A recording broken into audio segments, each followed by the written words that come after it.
السلام علیکم ورحمۃ اللہ وبرکاتہ۔ تو آج سے میں ایک نیا آغاز کرنے جا رہا ہوں ان لوگوں کے لیے جو حق کی تلاش میں رہتے ہیں۔ اس لیے میں نے چینل کا نام ہی حق کی تلاش رکھا ہے۔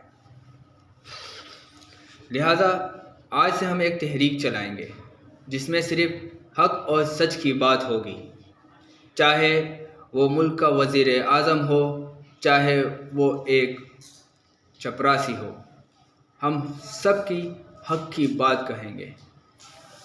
تو آئے ناظرین، آج سے ہم اس تحریک کا آغاز کرتے ہیں۔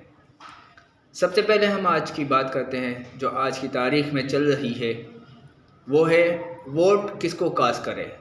یہ ایک سوالیہ نشان ہے۔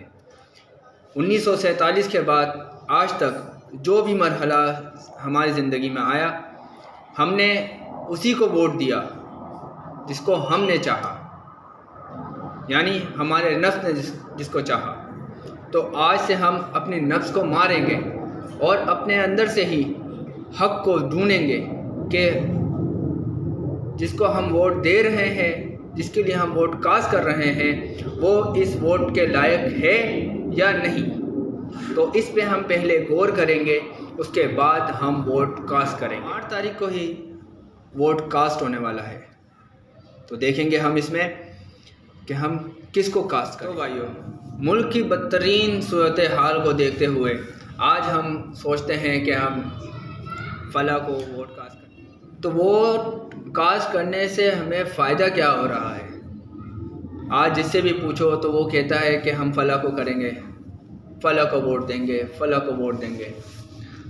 تو اس سے ہمیں فائدہ ہوگا کیا، اور آج تک کیا فائدہ ہوا ہے، اس پہ نظر ثانی کرنا پڑے گا ہمیں۔ ہم نے گزشتہ سالوں کے اندر جس کو ووٹ دیا، اس نے ہمارے لیے کیا کیا، ہمارے ملک پاکستان کے لیے کیا کیا، ہم دیکھیں گے کہ کیا ہے آخر۔ تو جب ہمیں نظر نہ آئے کہ ہمارے لیے کوئی فائدہ نہیں ہوا ہے، ہمارے لیے تو کوئی کام نہیں ہوا ہے، ہم ہیں غریب عوام، خصوصاً ہم غریب عوام کے لیے کیا کچھ بھی نہیں۔ مہنگائی ہمارے سر میں ٹھوک دی گئی، ٹھیک ہے، مہنگائی ہمارے سر میں ٹھوک دی گئی۔ کیوں؟ کیونکہ ہم نے اندھا بھروسہ کیا ان پر۔ انہوں نے ہمیں یقین دلایا کہ تمہیں فلاں مل جائے گا، فلاں مل جائے گا، فلاں مل جائے گا، لیکن ہمیں کیا ملتا ہے؟ کچھ بھی نہیں۔ تو آج سے ہم پہلے خود پہ حق تلاش کریں کہ ہم حق پہ ہے یا نہیں۔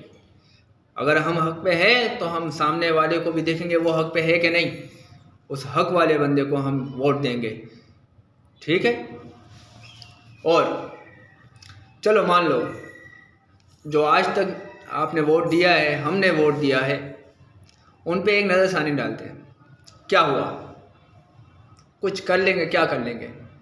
زیادہ سے زیادہ ملک کی معیشت اچھی ہو جائے گی، ٹھیک ہے، غربت ختم ہو جائے گی، ٹھیک ہے، پیٹرول سستا ہو جائے گا، وغیرہ وغیرہ وغیرہ۔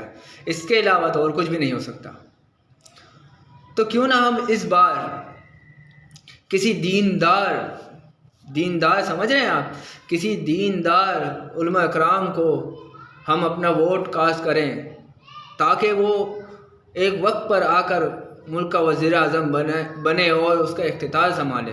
کیونکہ صحابہ رضی اللہ تعالیٰ عنہ اجمعین کے زمانے میں جو خلفاء بنا کرتے تھے، جو خلیفہ بنا کرتے تھے، وہ عدل و انصاف کرتے تھے۔ اس کا مطلب یہ ہے، کہنے کا خلاصہ بھی یہی ہے کہ دین اسلام کا ہونا حکمرانوں کے اندر بہت ضروری ہے، کیونکہ جب اسلامی دین حکمرانوں کے اندر ہوگا تو ملک کے اندر اسلامی قانون ہوگا، اور اسلامی قانون کے اندر سخت سے سخت سزائیں ہیں۔ لوگ چوری کرنے سے، زنا کرنے سے، ڈکیتیاں ڈالنے سے، لوگوں کا قتل کرنے سے گریز کریں گے، ڈریں گے۔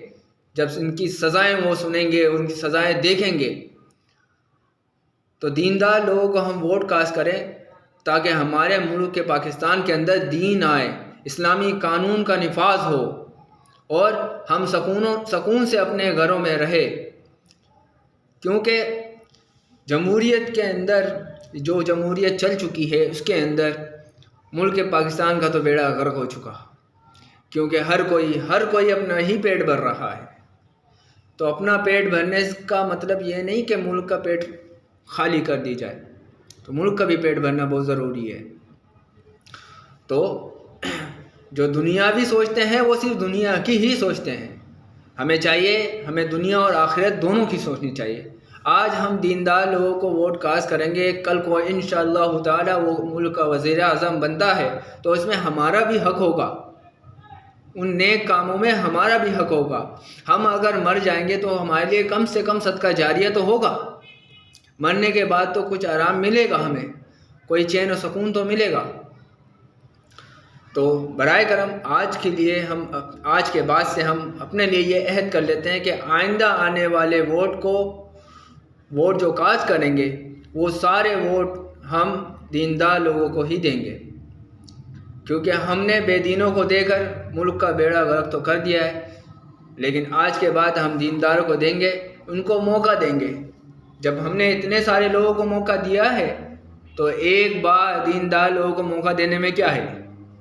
ذرا سوچئے اس بات پہ اور حق کی بات کیجئے۔ تو اللہ آپ کو جزائے خیر عطا فرمائے۔